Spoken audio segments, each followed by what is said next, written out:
of Jacob. Last week we spoke about the parental role. We read book of Genesis 25, 19 to 26. We discussed about breaking the yoke of barrenness. We discussed about revelation of God's purpose. And we discussed about effect of parental favoritism.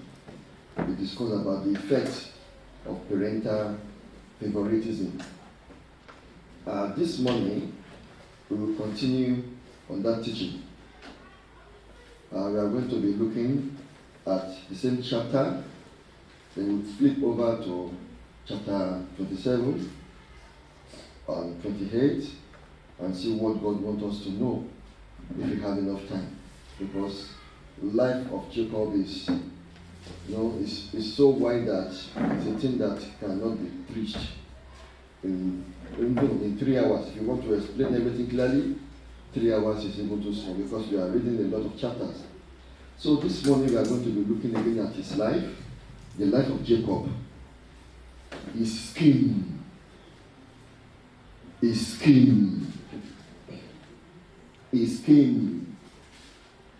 The life of Jacob, his scheme, his devices, his strategy. This guy was a big scammer. Mr. Jacob was a big scammer. Now, we read this. Esau was out one day. He was a skillful hunter. He was brave and bold. And his father loved him for that. Because his father used to eat from his meat, savory meat, food. The last thing I discovered last week was there was favoritism in the family. Isaac chose Esau. Rebekah loved Jacob because Jacob was a man of the tent. He dwells in the house. Whereas Esau was always out. This day, Esau tried his best. The fact that he was a skillful hunter, this day he tried to chase rabbit and rat and fowls of the air. He couldn't get any. He went home disappointed. So he saw his brother preparing pottage. Or sometimes we call it lentils, red pottage. Bible calls it so red. When it was airy and it was red. And that is why they call it Edom. He saw this thing, passing this odor. What is smelling nice like this? So he said to his brother, please, feed me with that same red stew, for I am weary. Therefore his name was called Edom. But Jacob said, send me your birthright as of this day. And Esau said, look, I'm about to die. What is birthright to me? The first point we are discussing this morning is the indecent proposal. In exchange of birthright. Indecent proposal in exchange for birthright. Now, if you call one of these children, I don't want to embarrass them. If you say, one of them call here, we have one toy. Let's say, this is one toy. This one toy is here. I want to speak in the language children understand. This is one toy. One side here. And you have 50,000 toys at the other side here. And you ask a child, I'm giving you one option. You are only going to choose once. This same toy was also part of, let's say, 50,000 toys at this side. One toy, 50,000 toys, and this is also part of assorted toys at the other side. If you ask a child, pick one, you won't be surprised. Children of nowadays are very smart. They will go to, this is what I want. If I play with this toy, I damage it, I will take another one. That is child, even children are very smart. They will go for the best that will meet their needs. I was wondering what happened to Esau. There was a family pot because they were living in a tent. They were living together in a big tent in a family household. Don't forget, Abraham had 380 servants in his house. As I said that last week. And by the time of Isaac, when Abraham died and Isaac is now taking possession of that, this would have been a large family with many servants. And the servants are bearing children. There was a family pot. But because Jacob used to stay in the house, he was a man of the house, he was preparing his own delicacy. Esau came out, he failed. He couldn't get any animal for that day. He said, please give me this thing. I want to eat. I'm famished. I'm about to die. Now let me ask you a question. Can one single meal kill a man or a woman? No. If you miss a single meal, can it kill? No. There are people that fast 3 days, 7 days, not eating. And at the end of the third day, they were just drinking water, which I've done before. 7 days, not eating, just drink water because, you get to a stage you don't feel hunger again because the body has adjusted. And this man, Esau, what was he thinking about when he said, sell me your birthright as of this day? And Esau said, look, I'm about to die. What is birthright to me? Then Jacob said to him, swear to me as of this day. That was huge. I say, and Esau sacrificed his future for the pleasure of the moment. What is one meal that he will eat and in a few hours he will pass it out in the toilet?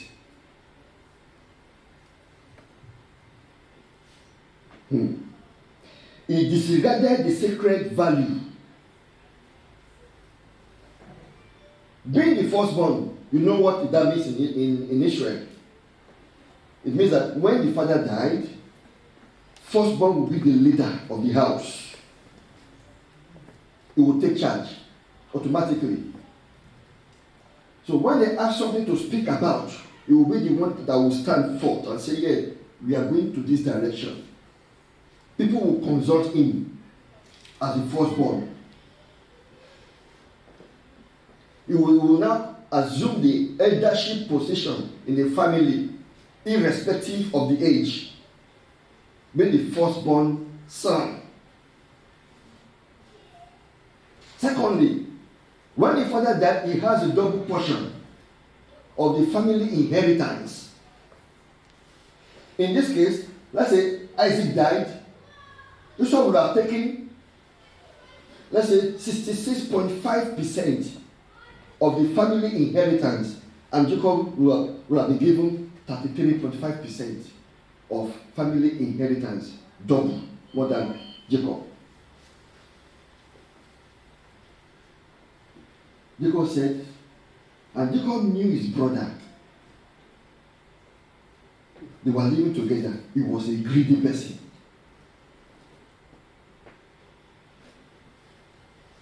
Esau was greedy. Look at the way the Bible described him. In the book of Hebrews chapter 12, 15 to 17. Now the Bible says, looking carefully, lest anyone fall short of the grace of God, lest any root of bitterness springing up cause trouble, and by this many become defiled. Lest there be any fornicator. The Bible didn't tell us in the book of Genesis that Esau was fornicating. So when he was always in the field, he was chasing women. As he was chasing women, he was chasing rabbits and rats. They have many animals in their backyard. They are shepherds in that family. That book of Hebrews says clearly, let there be any fornicator or profane person like Esau, profane, ungodly, someone without reverence for God, ungodly person. That was Esau for you. And who for one morsel of food sold his birthright. One food. He lost his eldership position. He lost most of the family inheritance. And Jacob was smart. He knew his brother was greedy and he said, I don't want verbal discussion. Swear to me first. Swear to me. And the Bible says, Esau swore. In those days, when someone swore, it was sacred. You don't want to bend the rules. Once you are sworn, it becomes authority. It becomes binding on you. So, and he swore, and he heard. Now, for you, verse 17 says, for you know that afterward, when he wanted to inherit the blessing, he was rejected, for found no place for repentance, though he sought it diligently with tears. When he realized what he had done, he cried. He was bitter and sorrowful, but he was rejected. That was the kind of person Esau was. So, go back to and not only that, look at what he did in verse 34. Genesis 25 and 34. And Jacob gave Esau bread and stew of lentils. Then he ate and drank and arose. Just look at that Bible, the way the Bible presents it. And he arose and went his way. Thus Esau despised his birthright, as if nothing has happened at all. And Esau arose and went his way. He has just lost something valuable to him. And Esau arose and went his way. I thought he would put his hand on the head like this. Yeah, what have I done? He didn't do that. No remorse. As if nothing serious had happened. He ate, he arose, and went his way. Thus Esau despised his birthright. Do you know that we have 2 birthdays? Our first birthday was the day you were born to this world. That is biological birth. The day your mother put you to bed when you were born. We have another birthday, which is spiritual birthday. The day you give your life to Jesus. So those are the 2 birthdays Christians have. People of the world, they only have one birthday, biological birth. Because anyone who is not in Christ is not saved at all. We have birthday, spiritual birthday. And accompanying with our spiritual birthday is an inheritance. Some of the inheritance we have salvation, eternal life, redemption. We have adoption, forgiveness of sins. And the Bible says in the book of Corinthians that eyes have not seen, nor ear heard, nor conceived by the heart of man what God has prepared for those who love him. Something that we cannot comprehend is being kept for us in heaven. Today I see people selling their birthright. Now applicable to Christians now, not just people who you sell your spiritual birthright. The Bible says, what shall it profit a man if he shall gain the whole world and lose his soul? What shall it profit a man if you gain the whole world? What can you have in exchange for your salvation? What can you have in exchange for eternal home? What is in this world that will draw a man away from the presence of the Lord and now running after, chasing shadow? selling of birthright, spiritual birthright. Some people started very well and they made shipwreck of their faith. Bible mentioned them like that in the Bible. Hymenaeus. He was one of those who made this, and those people who started very well with the Apostle Paul, and they ended very badly. Selling of birthright. Selling your position in Christ for a morsel of meal, 1 meal, for temporary pleasure of life, for that which will not amount to anything. And the devil, just like Esau was deceived by his brother. What is birthright compared to 1 meal? 1 meal and the whole birthright of the family. They are incomparable at all. The place God is preparing for us, we are talking about heaven, eternal home. You cannot compare eternal home with anything in this world at all. It's a thing we should never toy with. Our eternal home, our walk with God, the salvation of our soul, our redemption, it is our right. There was a time in the Bible Jesus Christ was walking and this Canaanite woman was following after her, crying after Jesus. Jesus, my daughter is sick. Please help. They asked this woman to shut up. She didn't. And they asked Jesus, ask her to shut up, to stop following us. After Jesus listened to her, said, yeah, I cannot give the children's bread and give it to the dogs. Even Jesus said that to that woman. The woman was just saying, please, even the crumb that fell from the master's table, we can have it. And Jesus saw her faith. My emphasis is on children's bread. Healing and deliverance are children's bread.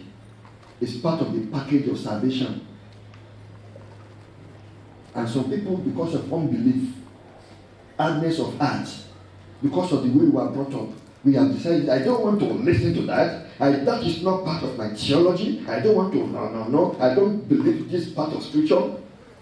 When we have hardness of heart to a part of the scripture, we are denying ourselves so many things. The part of scripture you don't receive, that part of scripture will not bless you. Because you said no to it. Unbelief is a terrible thing, or doubt.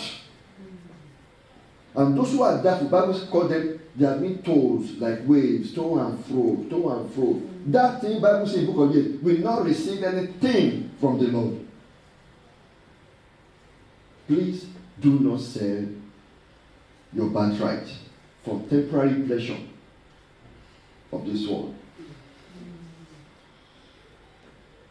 There are some people in this world today that, when we talk about, I want to talk biologically now, about virginity.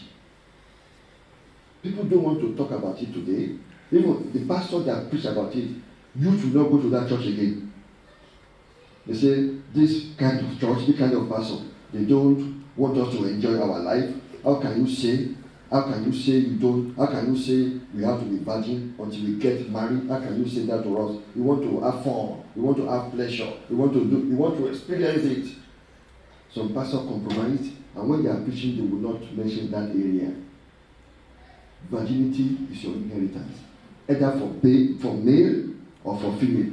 People concentrate on female all the time, but either for male or for female. Keep pure.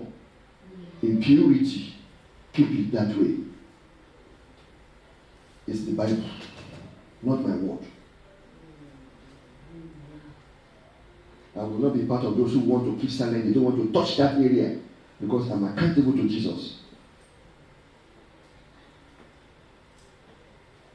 So don't ever sell your birthright for whatever any reason. That takes me to point number 2. to see the lies and deception of Jacob using the name of God. The lies and deception of Jacob using the name of God. Now, before I read verse 20 in that chapter 27, I want to read the first two verses here, verses 1 and 2 of chapter 27. Now it came to pass, when Isaac was old, and his eyes were so dim that he could not see, that he called Esau his older son, and said to him, My son. And he answered him, I am.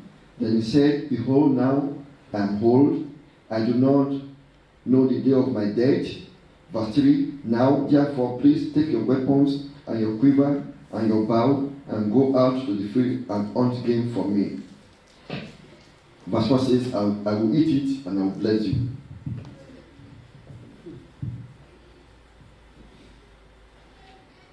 Now, let me get to verse 20 from here. Genesis 27, verse 20. But Isaac said to his son, How is it that you have found it so quickly, my son? And said, Because the Lord your God brought it to me. You see, he used the name of God, even in lies. But before I get there, what was Isaac thinking? He was very old. He couldn't see. Actually, you know what I did? This Bible is very, it's dynamic. But you see the revelation every time. I was reading the Jewish calendar. I wanted to know the age this thing happened.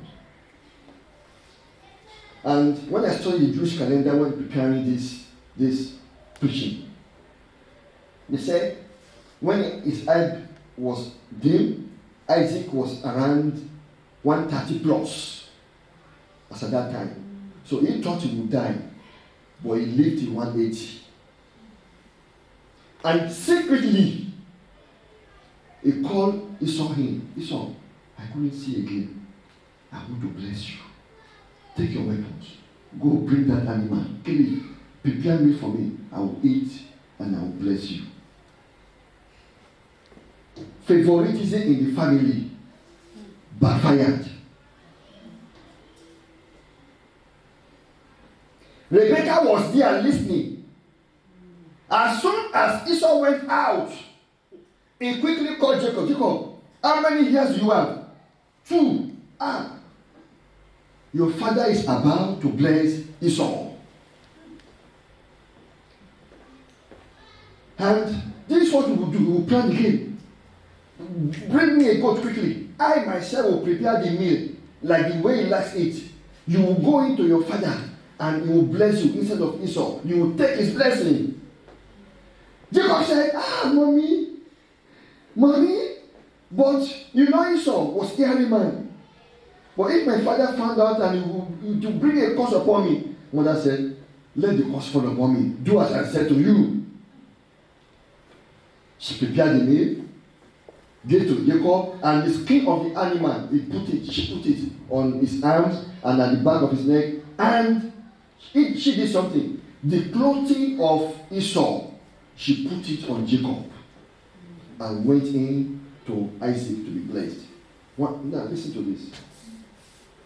If Isaac wanted to do something right, if he wanted to do it right, I expected Isaac to call Jacob, to call Esau, and bless both of them. Because if you read the Bible, what Jacob did to his children, Jacob did that before Jacob died himself, when he was of age, before he died. In the book of Deuteronomy, Genesis 49, he called off all of his children together and he blessed them. The partial curse was on Reuben because he slept with his father's concubine. But in Deuteronomy chapter 33, Moses reversed that curse upon Reuben and blessed every one of them. Even Moses, in Deuteronomy 33, he blessed all of them before he died. If he wanted to do the right thing, you expect Isaac, Jacob, come. Isaac and Esau, come. Let me bless you. But because of favoritism, and it backfired so bad. Parents that are here, please play neutral when it comes to your children. Play neutral. Every one of them will be what God has ordained for them to be. Children will know you can't act like God. God had already spoken through the prophecy when Rebecca was having problem with the labor, that the younger shall be stronger than the older. God has decreed that. And God has already promised Abraham, his descendants, that they will be like the stars of the field, stars of the sky, and sand of the sea, of the beach. And God has promised him that he's going to give him a nation, make his name great, he's going to be blessing to the whole world. God has spoken unconditionally, and no one can reverse it. Instead of Isaac to play neutral, they were showing partiality and favoritism in a family, and it is dangerous. You do not know the future. Even if Jacob did not steal birthright of Esau, let's say Isaac blessed both of them at the same time, Jacob will still come on top because God has chosen him. Parents that are here know what I'm talking about. Let's say you have children, they are all graduates, and they have their jobs, they have families. You give your children equal opportunity. One of them will come up.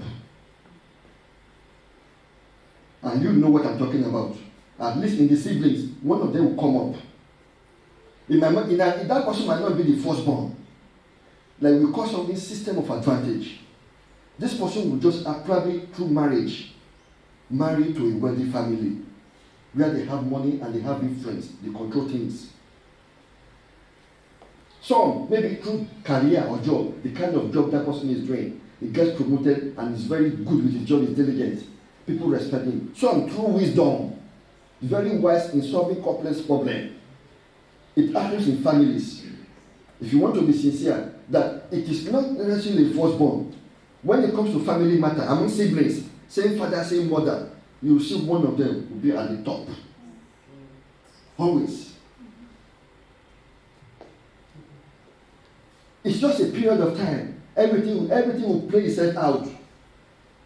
But for a parent to have a choice here, this is what I want to do. I want to bless this one and leave that one out. It's very wrong. Equal opportunity. And Jacob had that audacity. When Isaac asked him, you came so quick, how did you get this? He said, because, how is it that you have found this so quickly, my son? And he said, because the Lord your God brought it to me. And Isaac was doubting. He said, the voice of Jacob, the hand of Esau. Voice of Jacob, hand of Esau. That is what we call deception. Camouflage. This you can read later, but in verse Genesis 27, 21 to 29. But let me read verse 22. So Jacob went near to Isaac his father, and he felt him and said, the voice is Jacob's voice, but the hands are the hands of Esau. He deceived his father. But while he was still doubting, he said, come near me, come and kiss me. That was the last kind of acid test to check whether this person was Esau. Because of familiarity between Isaac and Esau, he knew his body odor. Body odor, he could smell that, this body odor is body odor of my son. So as soon as he come to him, said, verse 24, then he said, are you really my son Esau? He said, I am. He said, bring it near to me. I will eat of my son's game, so that my soul will bless you. So he brought it near to him, and he ate, and he brought him wine, and he drank, Then his father Isaac said to him, "Come near, my son, and kiss me, my son." And he came near and kissed him, and he smelled the smell of his clothing. The clothing was Esau's clothing. Rebekah put it on Jacob.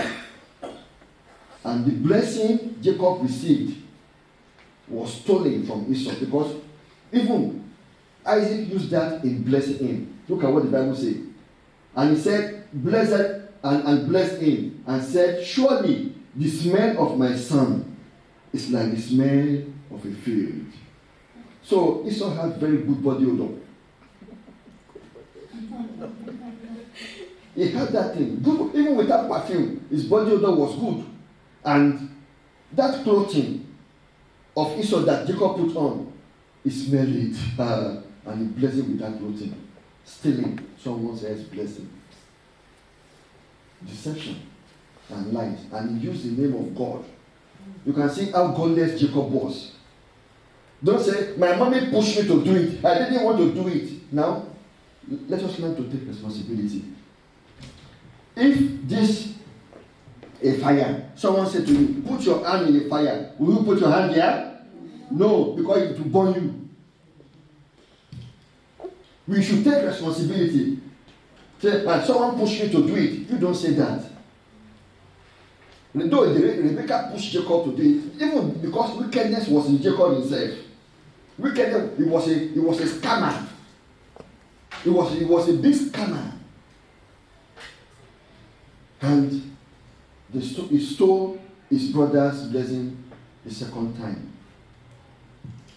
Something happened to a family. No, to someone. I don't want to say it clearly. This person was working in the US, and he went to his country in Africa. When he was working in the US, the person is a graduate, couldn't get a job of his own profession, so he was doing 2 odd jobs or 3 odd jobs together to make ends meet. So he was sending money home to his parents to help him build a house in Africa. So after they finished the house, they were showing the picture of the house. The guy was happy. It was you know how it works in Western world. Things was tight for this guy, to do 3 jobs to make ends meet. And when he visited his country, they received him very well. They were happy, and they showed him the house. When everyone has eaten, they rejoiced. Then the parent called him. The parent said to him, "Mr. This." They call him by his name. This. Say, "Yes." You know what actually happened? That house is not yours. The parent called him, told him that we built that house for your brother, your senior brother, because we thought that you were in a better place than him, and that the brother was working. He has his own job, his wife has his own job, they have their own family. But we thought that the brother should have this thing first. Now you will go back. You will send money to us again, and we are going to build your own house for you."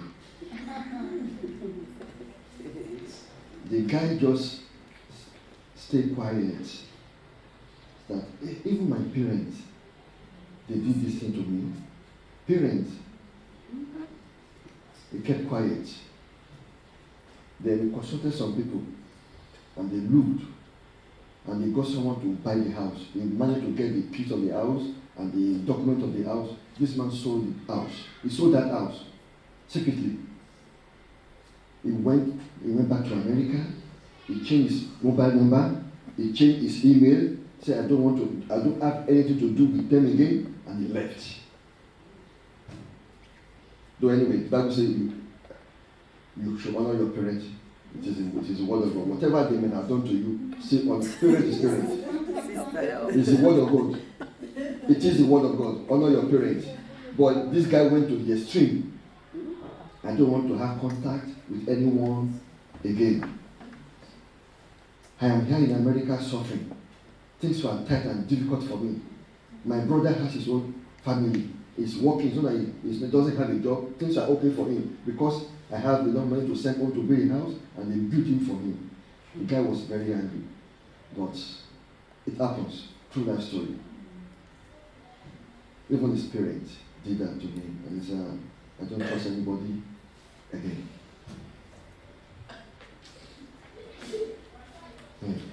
the Lord bless us in Jesus' name. Amen. When you hear people's stories, you shake your head like this. Like, so this thing can happen. Now, the last thing which I want to discuss, I'll discuss that very, very briefly, is his encounter with God didn't lead to repentance. Jacob ran away from home. Why did he run away? Because Esau consoled himself that he will kill him. You can't kill me and have the blessing. I will say, I will kill you. I will even that to bless you, say you have. I will have it myself. So because he was a brave man, he was a man full of power, of strength, he was brave and bold, he was sharpening his machete. I will kill him one day. Then one of the servant, they went to Rebecca. May God help you so that you will not cry in this family very soon. Esau is planning to kill Jacob. But she told Jacob, arise quickly, go to Paddan Aram, my father's house. Go and stay there until the anger your brother subsides. He meant to, actually he was going to stay there, he was running away to stay there for a few days, until the anger of Esau subsides. On his journey, there was a man who never left the house. He was a man of the house. Mommy's boy, spoiled boy. Doesn't know him how to hunt. They have someone that are taking care of the sheep, always in the house. Do you know when I was investigating the age of Jacob when this happened? I was surprised when I checked the Hebrew calendar. It was estimate, might not be the real. They said Jacob was around age 77. He was not even married. He was staying in the house. Whereas Esau, his brother, had wives of the Hittites, 2 women. He had already married 2 women at that time. But even at that, around that age, still staying in the tent with mommy. 77. He was running away. And while he was running away, God encountered him. Because God has chosen who? Jacob. God chooses imperfect people. People who are not really qualified. It's not really worth it. Both of them, Esau and Jacob, were a big disappointment. But God doesn't work that way. Imperfect people. People who are nothing, who are an entity, God will just pick them up. Say, you, I want to make use of you. Jesus, when he was choosing disciples, did not pick big people. The priest, he chose his ordinary fishermen, unlearned men, untrained men. So that is what the Bible says there. In Genesis 28, 20-22. While he was running away, God appeared to him. Then Jacob made a vow saying, God told him that I am the God of your father Abraham, your father Isaac. Your seed shall be blessed, it shall be numerous. This land you are standing on, I will give you in possession. Now listen to this.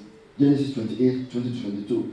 Then Jacob made a vow saying, if God be with me, and keep me in this way that I am going, and give me bread to eat, and clothing to put on, so that I come back to my father's house in peace, then, did you see what that word? Then, the Lord shall be my God, and the stone which I have set as a pillar shall be God's house. And of all that you give me, I will surely give you a tenth of you. Now look at that word. Then. What is the meaning of then? Afterward. Later. Subsequently. It was giving God a condition that if you really be with me, God, when I'm returning back, then the Lord shall be my God. Which implies when he was running away, he was not running away with God.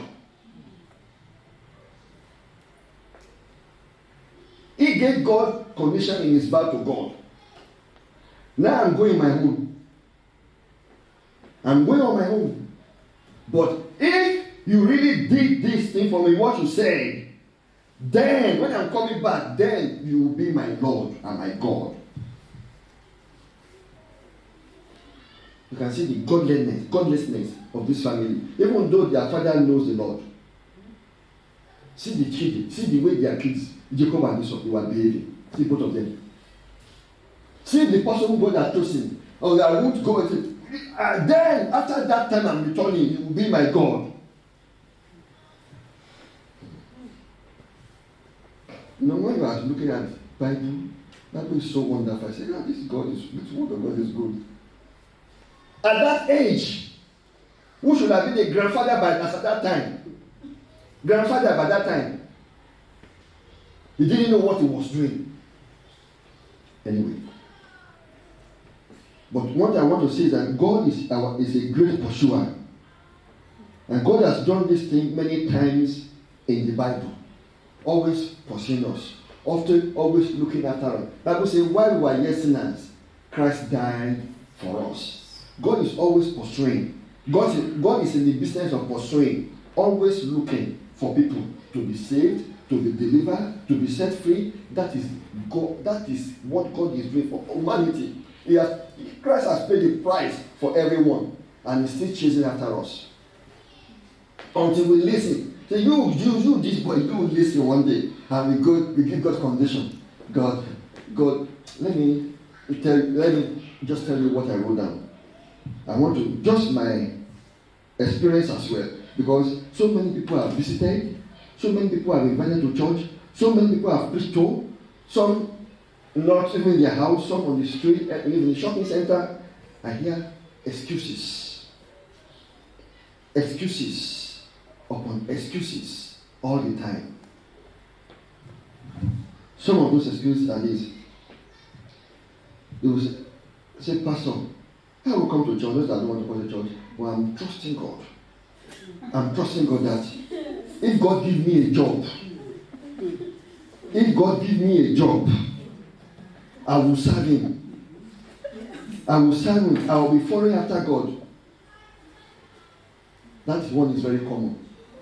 Many people I've talked to, and as soon we pray with them, they got the job, and you don't see them.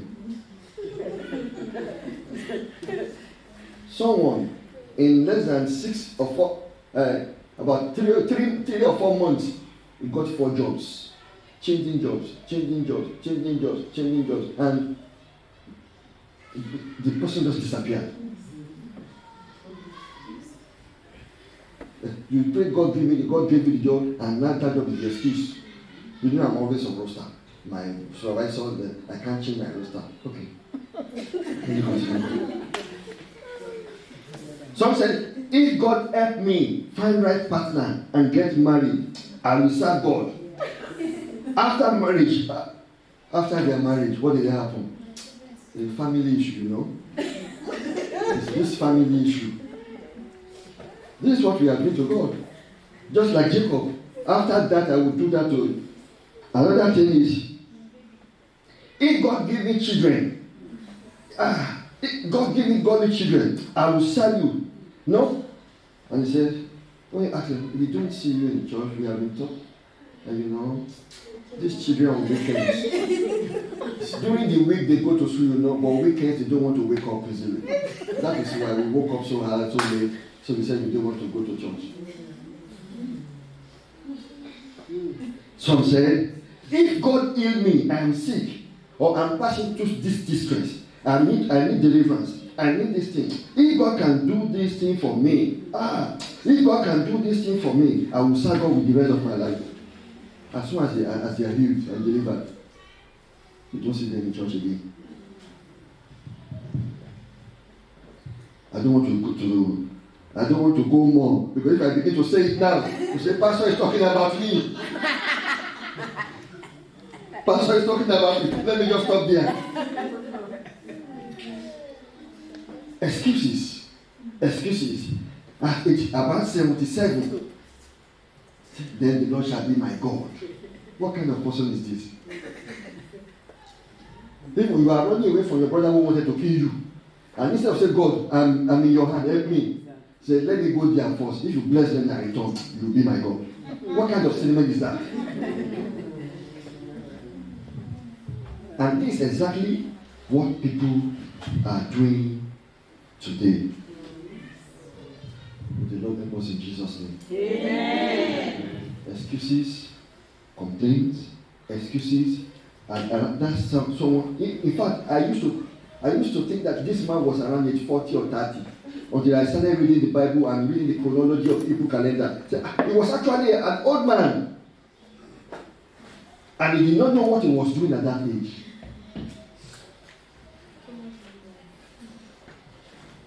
So wherever God has pointed things to you this morning, please take corrections.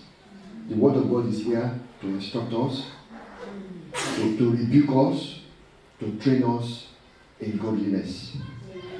Wherever you have been hit by the word of God, please adjust. God bless you in Jesus' name. Amen.